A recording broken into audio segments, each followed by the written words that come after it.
তো বন্ধুরা আসসালামু আলাইকুম, আশা করি সবাই ভালো আছেন। এই দেখেন আমাদের এলাকা বিলের মধ্যে কিভাবে মাছ ধরে। এই যে যার বড়ি কচুরিপানা রয়েছে, এই কচুরিপানার মাধ্যমে জাল দিয়ে ঠেলা দিলে আর নিচে কই মাছ, শিং মাছ এবং লাডি মাছ এই জাতীয় মাছ পাওয়া যায় আর কি। এই যে দেখেন, এই যে দেখেন সবাই এই মাছ ধরতেছে। প্রায় চৈত মাস পর্যন্ত এখানে মাছ মারা যাবে।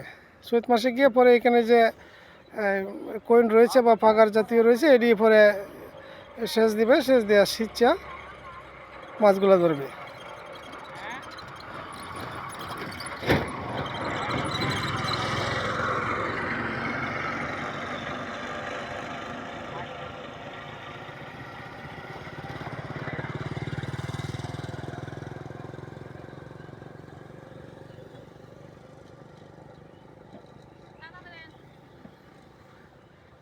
তো সবাই ভালো থাকবেন, রাখি, আসসালামু আলাইকুম।